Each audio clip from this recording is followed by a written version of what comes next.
이란과의 휴전협정이 교착 상태에 빠졌다는 분석이 나오고 있습니다. 중동전쟁 장기화에 대한 우려도 점차 높아지고 있습니다. 이란이 미군의 F-15 전투기를 격추시켰다고 발표했습니다. 조종사 2명이 탈출했는데 1명은 구조되고 다른 1명은 실종 상태로 확인됐습니다. 중동전쟁 여파로 소비자들의 부담이 늘고 있습니다. 항공사들은 위탁 수화물 가격을 올리고 있고 온라인 배송에도 할증료가 붙기 시작했습니다. 연방수사국이 5천만 달러 상당의 의료 사기를 벌인 용의자들을 검거했다고 밝혔습니다. 체포된 용의자 가운데는 한국 국적의 영주권자도 있었던 것으로 확인됐습니다. 로스앤젤레스 카운티의 한 고등학교에서 교내 폭력으로 인한 사망 사건이 발생했습니다. 경찰은 이번 사건의 유력한 용의자로 미성년 학생을 긴급 체포했습니다. 시청자 여러분 안녕하십니까? KBS 아메리카 뉴스입니다. 미국이 이란과의 휴전 협상에서 난관에 부딪힌 모습입니다. 중동 전쟁 장기화에 대한 우려도 점차 높아지고 있습니다. 김성수 기자가 보도합니다. 파키스탄이 중재자로 나서 물밑에서 진행돼 온 것으로 알려진 미국과 이란의 휴전 협상. 파키스탄 수도 이슬라마바드에서 곧 열릴 것으로 기대됐던 양측 회담이 난관에 부딪혔다고 미 월스트리트 저널이 보도했습니다. 이란 측이 향후 며칠 내 미국과 만날 생각이 없고 미국 측 요구를 받지 않겠다는 뜻을 전했다는 겁니다. 이란 관영 매체 역시 소식통을 인용해 이란은 미국의 48시간 휴전 제안을 거부했으며 군사적 압박을 멈추지 않겠다는 의지를 확인했다고 했습니다. 트럼프 미 대통령이 협상이 안 될 경우 발전소를 타격하겠다고 엄포를 놓은 가운데 이란도 항전으로 맞받는 모양새입니다.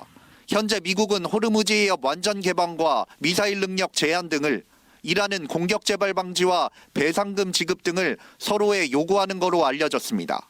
이런 가운데 트럼프 대통령은 소셜미디어에 시간이 조금 더 주어지면 우리가 호르무즈 해협을 쉽게 개방할 것이라고 적었습니다. 또 석유를 차지해 큰 이익을 얻을 수 있을 것, 그것은 세계에 엄청난 석유가 터지는 일이라고 덧붙였습니다. 시장에 낙관론을 던지려는 의도로 풀이됩니다. We could hit it and it would be gone and there's not a thing they could do about it. 휴전 협상이 교착 상태에 빠지자 이집트 등도 중재에 나서고 있지만 당장 대화의 문이 열리긴 어렵다는 분석입니다. 워싱턴에서 KBS 뉴스 김성수입니다. 미군 F-15 전투기가 이란 상공에서 격추된 것으로 전해졌습니다. 조종사 2명이 탈출했는데 1명은 구조되고 다른 1명은 실종 상태로 확인됐습니다. 노지영 기자입니다. 이란 국영방송이 미군 조종사가 추락하는 F-15E 전투기에서 비상사출했다고 보도했습니다. 조종사들을 생포해 경찰에 넘기면 큰 상금을 받게 될 것이라고도 덧붙였습니다. 이란 매체들은 이번 격추는 이란 이슬람 혁명수비대의 대공사격에 의한 것이라며 육지에 떨어진 좌석 사진을 공개했습니다. 격추된 기종은 조종사 2명이 탑승하는데 1명은 구조됐고 나머지 1명은 실종 상태여서 수색 작업이 진행 중이라고 미 CBS 등 현지 매체들이 보도했습니다. 한편 이란군은 해슘섬 인근에서 또 다른 전투기를 격추했다고 주장했는데 뉴욕타임스 등은 미군 A-10 워트호그 공격기로 추정된다고 보도했습니다. 백악관과 미군은 아직 공식 입장을 내놓지 않고 있는데 이딴 격추가 사실로 확인되면 전쟁 개시 이후 미군 전투기가 격추된 첫 사례가 됩니다. 트럼프 대통령은 전투기 격추가 이란과의 협상에 영향을 끼치냐는 질문에 전혀 아니다, 우리는 전쟁 중이다라고 짧게 언급했습니다. 아랍에미리트 아부다비의 합시안 가스시설에는 요격된 무기에 파편이 떨어져 이집트인 1명이 숨지고 4명이 다쳤습니다. 사망한 이집트인은 현장에서 대피하던 중 변을 당한 것으로 전해졌습니다. 쿠웨이트에선 담수화 시설과 발전소가 이란에 공격받아 시설 일부가 손상되는 일도 벌어졌습니다. 이란 전쟁 이후 처음으로 일본 선박이 호르무즈 해협을 빠져나왔다고 일본 언론이 보도했습니다.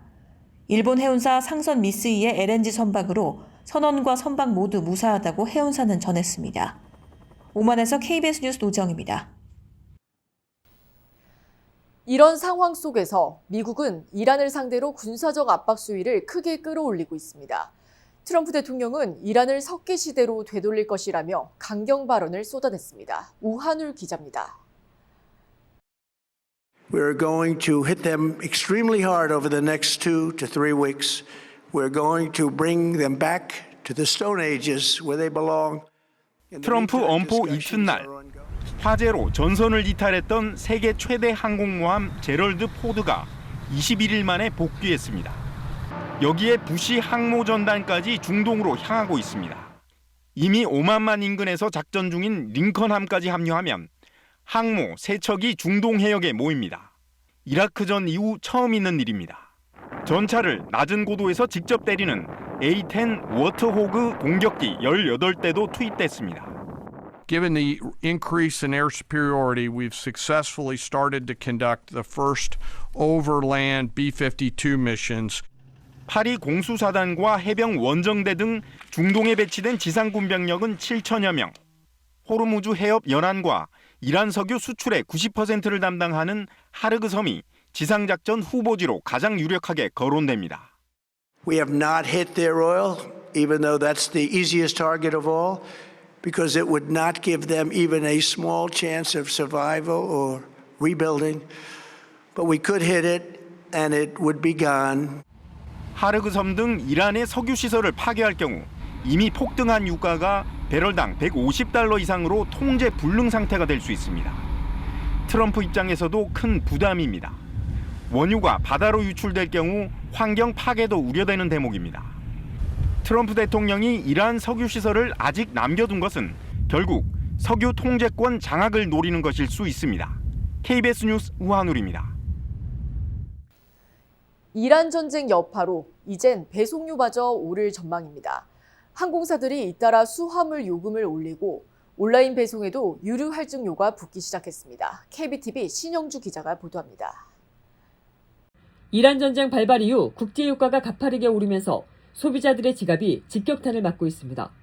유나이티드 항공은 지난 2일 2년 만에 위탁 수화물 요금 인상을 발표했습니다. 미국과 멕시코, 캐나다, 중남미 노선 기준으로 첫 번째와 두 번째 수화물은 개당 $10씩, 세 번째는 $50가 오릅니다. 3일 이후 구매 항공권부터 적용됩니다. 앞서 jetblue는 이번 주 초, 아메리칸 항공은 지난 2월 중순 이미 수화물 요금을 올렸습니다. 온라인 쇼핑 비용도 오릅니다. 아마존은 자산 물류 서비스 이용 판매자에게 오는 17일부터 3.5%의 유류 할증료를 부과하기로 했습니다. 상품 하나당 평균 17센트가 추가되며 이 비용이 소비자 가격에 얼마나 반영될지는 각 판매자 판단에 달려있습니다. UPS, FedEx도 이미 유류 할증료를 올렸고 우체국도 사상 처음으로 이달 26일부터 소포 운송비의 8%에 달하는 할증료를 도입합니다. 배경에는 유가 급등이 있습니다. 2일 종가 기준 브렌트유는 배럴당 $109로 전날보다 7.8%, 미서부 텍사스산 원유는 $111 54센트로 11.4% 각각 급등했습니다. 트럼프 대통령이 이란에 대한 강력 타격을 예고하면서 종전 기대감이 꺾인 여파입니다. 전문가들은 유가가 현 수준을 유지하는 한 항공 물류 비용 인상이 계속해서 이어질 수 있다고 경고하고 있습니다. KBTV 뉴스 신영주입니다. 연방수사국이 로스앤젤레스 카운티 일대에서 $5천만 상당의 의료 사기 행각을 벌여온 용의자들을 검거했습니다. 체포된 용의자 중에는 한국 국적의 50대 여성도 포함돼 있었습니다. 연방수사국이 집중 단속을 통해 의료 사기 관련 용의자들을 캘리포니아주와 아이다호주에서 동시에 적발했다고 밝혔습니다. 오퍼레이션 네버 세이 다이라고 명명된 이번 작전은 부통령 산하 사기 근절 태스크포스의 일환으로 캘리포니아주에서는 의료 시스템의 허점을 악용한 범죄 용의자들이 집중 단속 대상에 올랐습니다. 연방검찰은 관련 용의자 15명을 기소한 뒤 지금까지 8명을 체포했는데 이 중에는 한국 국적의 영주권 보유자인 올해 59살의 고영주 씨도 포함됐다고 밝혔습니다. 검찰에 따르면 용의자 고영주 씨는 본인을 의사 또는 간호사라고 사칭한 뒤 적법한 신체 검사 없이 이민 신청자들의 의료 관련 서류를 작성해주는 등 비자 및 이민 관련 서류를 허위로 작성한 혐의를 받고 있습니다. 유죄가 인정될 경우에는 연방교도소에서 최대 10년형에 처해질 것으로 예상되고 있습니다. 검찰은 메디케어 허위 청구, 호스피스 사기 등 이번 단속에서 적발된 피해 규모는 최소 5천만 달러 이상으로 추산되고 있다고 밝히며 의료 시스템을 악용하거나 이민제도에 관련된 범죄는 공공질서를 훼손하는 중대한 범죄라고 강조했습니다. 최고의 한인 암 전문의와 함께하면 치료가 달라집니다. LA 한인타운과 부에나파크에 위치한 USC 노리스 종합암센터. 언어나 문화적 어려움 없이 치료에만 집중할 수 있도록 한인 의료진이 상담하고 진료해드립니다. 다양한 분야의 전문의들이 협진을 통해 진단과 치료에 최선을 다하며 임상시험 참여의 기회도 제공합니다. 환자를 먼저 생각하는 마음. USC 노리스 종합암센터. 오늘 예약하십시오. 뉴저지주에서 무허가로 마리화나를 불법 판매하던 업소가 당국에 적발됐습니다. 업주는 50대 한인으로 현재 형사 기소됐습니다. KBTV 김은지 기자입니다. 불법 마리화나 판매소 업주는 포트리 출신 52세 한인 김영재 씨로 드러났습니다. 김 씨는 지난달 9일 사우스 켄색에 소유한 매장 미스터 그린플라워에서 허가 없이 마리화나를 판매하다가 연방 마약 단속국과 사우스 켄색 경찰국 합동 단속에 의해 적발됐습니다. 단속 요원들은 당시 해당 매장에서 불법 마리화나 및 대마 성분이 포함된 THC 제품을 공개적으로 판매하고 있는 사실을 확인했으며 업소는 스스로 정식 허가를 받은 디스펜서리라고 홍보해온 것으로 조사됐습니다. 뉴저지주 대마 규제위원회에 따르면 사우스 캔색 지역에는 합법적으로 허가된 마리화나 판매점이 없으며 인근 해켄색에도 정식 허가를 받은 매장은 단 한 곳뿐인 곳으로 파악됐습니다. 당국은 초기 단속 이후 사흘 뒤 다시 현장을 방문해 진열돼 있던 불법 물품을 모두 압수했습니다. 마리화나 약 75파운드와 전자흡입기, 프리롤 제품 각각 약 150파운드에 달했습니다. 영업 중단 조치 이후 김 씨는 사우스 켄색 경찰서에 자진 출석했으며 경찰은 김 씨를 25파운드 이상의 마리화나를 불법 제조 및 유통한 혐의로 기소하고 사건을 검찰에 송치했습니다. 김 씨는 현재 법원 심리를 앞두고 석방된 상태입니다. 사우스 켄색 경찰국은 뉴저지주 내 무허가 대마 판매업소에 대해 연방당국과 협력해 대대적으로 단속을 강화하고 있다고 밝혔습니다. 이어 연방법상 마리화나는 여전히 불법으로 규정돼 있는 만큼 모든 유통제품은 반드시 주정부의 허가를 받은 공급망을 통해서만 판매 및 유통할 수 있다고 강조했습니다. KBTV 뉴스 김은지입니다. 캘리포니아주 치안당국이 4월 한 달 동안 운전 중 휴대전화를 사용하는 등 부주의한 운전자들을 대상으로 집중 단속을 펼칠 계획이라고 밝혔습니다. 로스앤젤레스 경찰국과 셰리프국, 고속도로 경찰대 등 캘리포니아주 치안당국은 4월 한 달간 부주의 운전자 집중 단속에 나서고 있다고 밝혔습니다. 이번 단속 대상에는 운전 중 휴대전화를 손에 들고 있거나 사용하는 행위는 물론 스마트폰 애플리케이션을 사용하는 것도 포함됩니다. 단속에 적발될 경우 벌금이 부과되며 36개월 이내 다시 적발될 경우에는 벌금이 크게 오르고 벌점도 부과됩니다. 그러나 애플 카플레이나 안드로이드 오토 등 스마트폰과 차량을 연동해 사용하는 것은 단속 대상에서 제외됩니다. 관계 당국은 매년 부주의한 운전으로 인한 교통사고가 크게 늘고 있다며 운전 중 문자를 보내거나 통화를 하는 행위를 근절해야 한다고 강조했습니다. 그러면서 이번 집중 단속 기간에는 주행 중은 물론 신호 대기로 차량이 정차한 상태에서 휴대전화를 만지기만 해도 벌금이 부과될 수 있다며 각별한 주의를 당부했습니다. 로스앤젤레스 카운티의 한 고등학교에서 교내 폭력으로 인한 사망 사건이 발생했습니다. 수사를 펼치던 경찰은 이번 사건의 유력한 용의자인 미성년 학생을 살인 혐의로 긴급 체포했다고 밝혔습니다. 로스앤젤레스 경찰국이 한 달여간 진행된 교내 폭력 사망 사건의 용의자를 어제 체포했다고 발표했습니다. 그러나 살인 혐의로 검거된 용의자가 미성년자인 관계로 나이와 성별 등 구체적인 신원은 공개하지 않았습니다. 사건은 지난 2월 17일 로스앤젤레스 북쪽에 자리한 리시다 차터 고등학교에서 발생했습니다. 교내에서 집단 괴롭힘으로 추정되는 폭력 사건이 벌어졌는데 가해 학생들로부터 친언니를 보호하려던 12세 동생이 머리에 물병을 맞고 쓰러진 겁니다. 피해 학생은 당시 간단한 진료를 받고 귀가 조치됐는데 며칠 뒤 원인을 알 수 없는 응급 상황과 마주하게 되면서 뇌수술을 받게 됐습니다. UCLA 메텔 어린이 병원 측은 피해자는 수술 당시 의학적으로 혼수 상태였으며 2월 25일 숨을 거뒀다고 밝혔습니다. 유가족들은 로스앤젤레스 통합교육부를 상대로 소송을 제기하면서 법률 대리인 측을 통해 학교 당국의 무능한 관리 감독에 대한 책임을 물어야 할 것이라고 강조했습니다. 한편 교육부 측은 이번 사건과 관련된 소송에 대해서는 공식 입장을 밝히지 않고 있습니다. 오늘 리버사이드와 로스앤젤레스 카운티 일대에서 몇 시간 간격으로 잇따라 산불이 발생했습니다.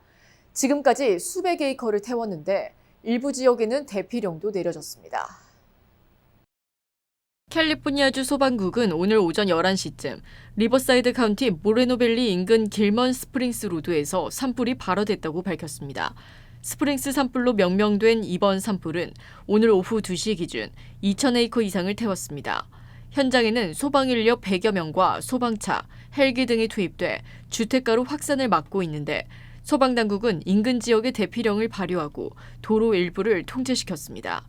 소방국은 강풍으로 인한 추가 확산 가능성을 염두에 두고 진화에 총력을 기울이고 있습니다. 로스앤젤레스 카운티 액턴 지역에서도 산불이 보고됐습니다. 크라운 산불이라고 명명된 이번 산불은 오늘 오후 2시 기준 300여 에이커를 태우며 건조한 수풀을 따라 번지고 있습니다. 당국은 해당 지역에도 대피령을 발령하고 항공기와 지상 인력을 투입했습니다. 소방당국은 인근 주민들에게는 대피 지침을 내리면서 지속적으로 추이를 확인할 것을 당부했습니다. 로스앤젤레스 한인축제재단이 그래미상 후보에 올랐던 한인 래퍼 덤 파운데드를 초청해 자서전 출간을 홍보하는 행사를 진행했습니다. 로스앤젤레스 한인축제재단이 한인타운 출신의 아티스트 조니 박을 초청해 기자회견을 갖고 자서전 스핏의 출간을 알렸습니다. 아르헨티나에서 태어나 3살 때 미국으로 건너온 래퍼 조니 박은 1990년 로스앤젤레스 폭동의 여파를 겪으며 아시아계 미국인 아티스트로서 성장한 인물입니다. 래퍼 조니 박은 기자회견에서 한인타운에서 성장하면서 느꼈던 감정, 이민자로서 겪었던 고통을 책 한 권에 담아냈다고 밝혔습니다. Obviously Koreans, Korean Americans and Asian Americans to read it. You know, it's a very easy read, a fun read, and I think it's a lens and a viewpoint into Asian American lifestyle. 로스앤젤레스 한인축제재단은 다양성을 알리기 위한 취지로 출간 행사를 마련했으며 앞으로도 한인 아티스트의 성장을 다각도로 지원할 것이라고 밝혔습니다. 래퍼 조니 박의 도서 스핏은 이달 16일 공식 출간되며 온 오프라인 서점에서 구매할 수 있습니다.